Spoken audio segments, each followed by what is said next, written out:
नमस्कार दोस्तों, तो कैसे हैं आप लोग। मेरा नाम जतिन शर्मा और आज हम इस वीडियो में पढ़ेंगे कुछ केमिकल ग्रुप्स के बारे में और उनके कंपाउंड्स के बारे में। तो जब हम ये वीडियो स्टार्ट करते हैं तो उससे पहले आपको पता होना चाहिए कि मैथ यानी कि मैथ, एथ, प्रो, ब्यूट, इनके अंदर कितने कार्बन प्रेजेंट रहते हैं, यानी कि किस ग्रुप के अंदर कितने कार्बन प्रेजेंट रहते हैं, उन ग्रुप्स को क्या बोला जाता है।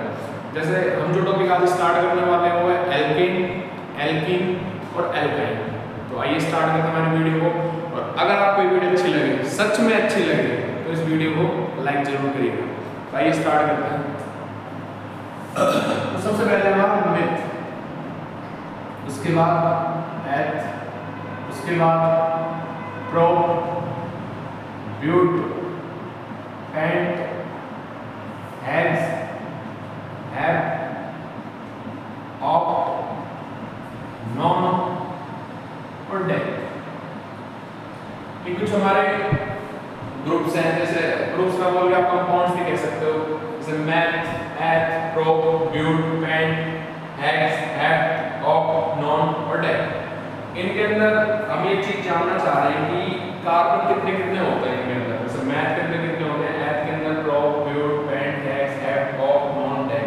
जब आपको इनके अंदर कार्बन पता लग जाएंगे कि इनके अंदर कार्बन कितने प्रेजेंट रहते हैं, तब आप ये जो एल्केन, एल्कीन और जो एल्काइन वाला जो कॉन्सेप्ट है वो आप बहुत ही अच्छे तरीके से समझ जाएंगे। तो आइए स्टार्ट करते हैं। इसमें जो कार्बनों की संख्या होती है वो होती है 1, इसमें होती है 2, इसमें कितने प्रेजेंट रहते हैं 3, इसमें 4, इसमें 5, 6, 7, 8, 9 और 10। तो मैथ के अंदर 1 कार्बन, एथ के अंदर 2 कार्बन, प्रो के अंदर 3 कार्बन, ब्यूट के 4, पेंट के 5, हेक्स के 6, हेप्ट के 7, ऑक्ट के 8, नॉन के 9 और डेक के 10। इसके बाद जो हमारा ये नंबर है 1 2 3 4 5 6 7 8 9 और 10, इसको हम n से डिनोट करते हैं। ठीक, अब हम बात करते हैं किसकी, एल्केन की, उसके बाद एल्कीन की और उसके बाद एल्काइन की। तो एल्कीन और जो एल्काइन है ये दोनों आपके क्या है, अनसैचुरेटेड है। अनसैचुरेटेड ऐसे कंपाउंड्स होते हैं जिनमें डबल बॉन्ड या ट्रिपल बॉन्ड प्रेजेंट होता है, यानी कि इनके अंदर क्या प्रेजेंट है, डबल बॉन्ड और ट्रिपल बॉन्ड, डबल बॉन्ड और ट्रिपल बॉन्ड प्रेजेंट है। और जो हमारे एल्केन है, एल्केन क्या होते हैं, सैचुरेटेड, इनको बोलते हैं हाइड्रोकार्बन, ऐसे इसको भी क्या बोलते हैं, अनसैचुरेटेड हाइड्रोकार्बन।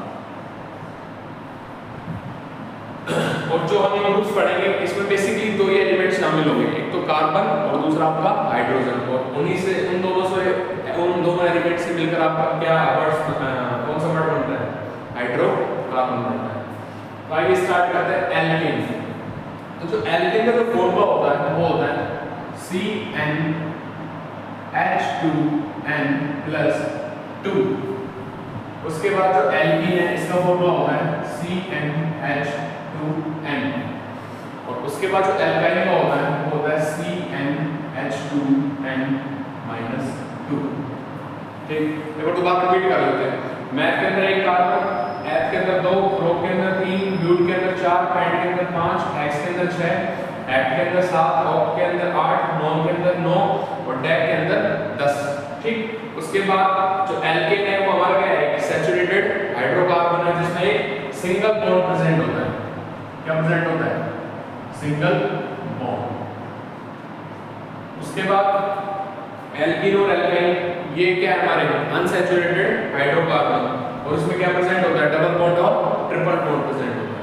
अब बात करते हैं एल्केन की, एल्कीन की और एल्काइन की। जो हाइड्रोकार्बन हम पढ़ने जा रहे हैं उसमें बेसिकली 3 चीजें इंक्लूड होती हैं। पहला तो होता है एल्केन, दूसरा एल्कीन और तीसरा एल्काइन। तो अगर आप मैथ के नजरिए से देखें या एथ के नजरिए से प्रो, ब्यूट,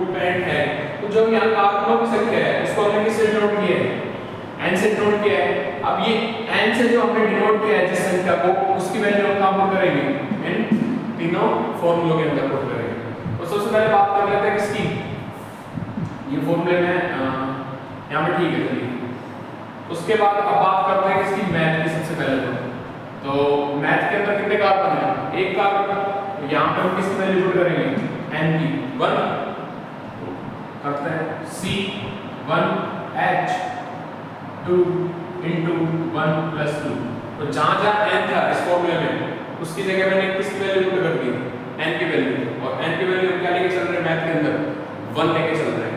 C1H2 into 1 plus 2, तो ये किस में कन्वर्ट हो गया, CH4। अच्छा सा बन गया। उसको क्या बोलते हैं, बताइए क्या बोलते हैं, इसको बोलते हैं मीथेन। मीथेन गैस का नाम सुना होगा। उसके बाद CnH2n, अब इसमें लगाते हैं C1H2 into 1, तो ये क्या बन गया हमारा CH2। इसको जनरली मीथेन बोलते हैं, वैसे इसका यूज बहुत ही कम आता है। उसके बाद हमारा तीसरा है वो है C1H2 into 1 minus 2। और जैसे मीथेन बना, ये मीथेन बना, ऐसे ही इसको जब हम कन्वर्ट करेंगे तो ये क्या बन जाएगा, कार्बन बन जाएगा। और इसका यूज भी बहुत ही रेयर केसेस में किया जाता है जिसको हम मिथाइन बोलते हैं। तो मेरे कहने का मतलब ये कि जो ये फॉर्मूला है और जो n की संख्या है, जैसे हम मैथ को लेके चल रहे हैं n की संख्या 1 है, ऐसे ही ऐप को लेके चलेंगे तो संख्या 2 हो जाएगी, ऐसे प्रोब को लेके चलेंगे तो संख्या 3 हो जाएगी, ऐसे ब्यूट को लेके चलेंगे तो संख्या 4 हो जाएगी, ऐसे पैंट को लेके चलेंगे तो 5 हो जाएगी, और ऐसे ही हेक्स को लेके चलेंगे तो 6 हो जाएगी संख्या। तो आपको बस वैल्यू पुट करते जाना है और आंसर निकालते जाना है। 2-3 मैं बता देता हूँ, उसके बाद आप ये जैसे मैं बता देता हूँ आपको हेक्स तक, उसके बाद आप ये चारों खुद करेंगे और कमेंट बॉक्स में इसके आंसर देंगे, ठीक। तो दूसरा देखते हैं।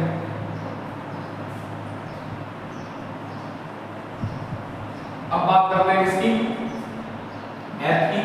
तो एथ में क्या है, नंबर ऑफ कार्बन की संख्या 2, तो यहां वैल्यू किसकी पुट करेंगे, 2 की।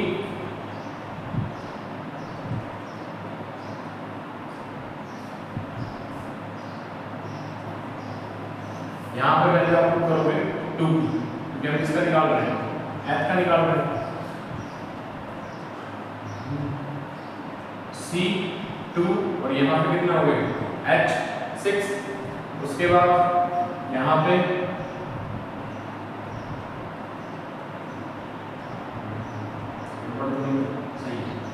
C2H4, उसके बाद C2H2।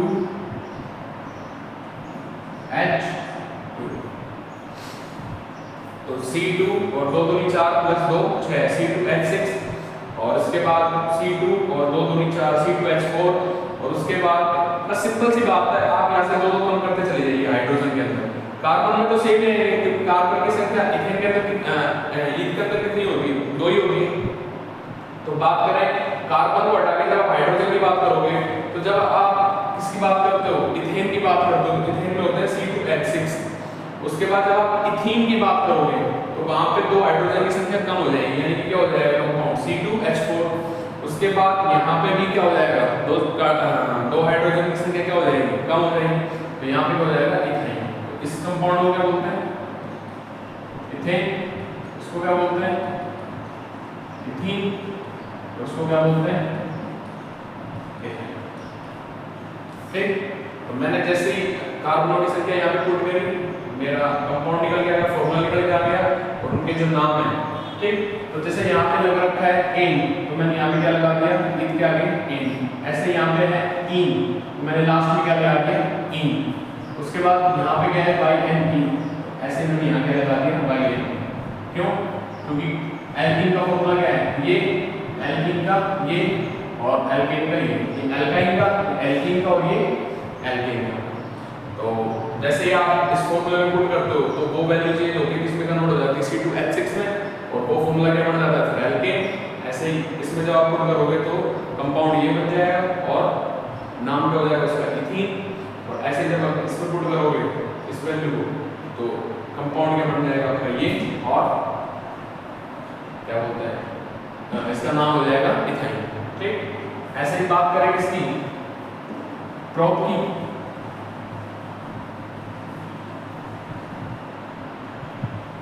अब बात करते हैं प्रोप की। तो प्रोप की संख्या कितनी कार्बन होगी, 3। यहां पे वैल्यू किसकी पुट करूं मैं, 3 की।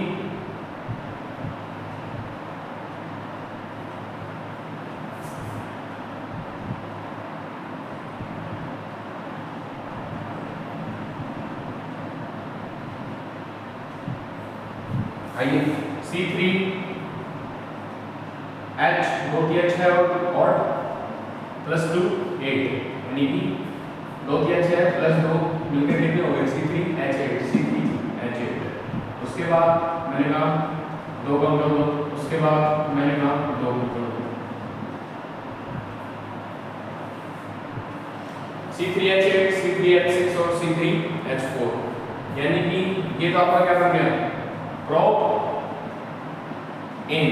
मैंने कहा है कि सिंगल के लिए क्या लगता है, एन लगता है, डबल के लिए क्या लगाता है, डबल के लिए क्या लगाते हैं, प्रोप इन लगाते हैं। और ट्रिपल बॉन्ड के लिए क्या लगाया जाता है, ट्रिपल बॉन्ड के लिए क्या लगाया जाता है, प्रोप। ठीक, तो प्रोप के लिए C3H8, C3H6 और C3H4, प्रोपेन, प्रोपीन और प्रोपाइन। ऐसे चलते हैं नेक्स्ट।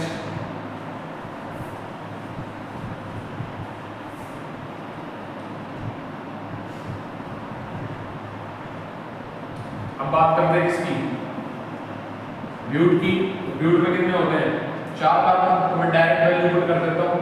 ठीक है, आप अगर आपको समझ में आ रही है चीजें तो आप सीधे भी कर सकते हैं, या फिर आप इस फॉर्मूले के अंदर वैल्यू को पुट करके, जैसे मैंने यहाँ पे 3 वैल्यू पुट करी जब हम प्रोपेन में निकाल रहे थे।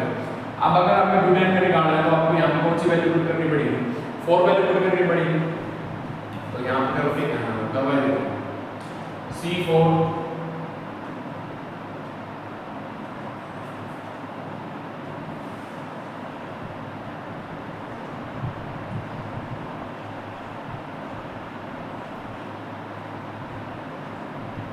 तो यहां पर भी वैसे ये C4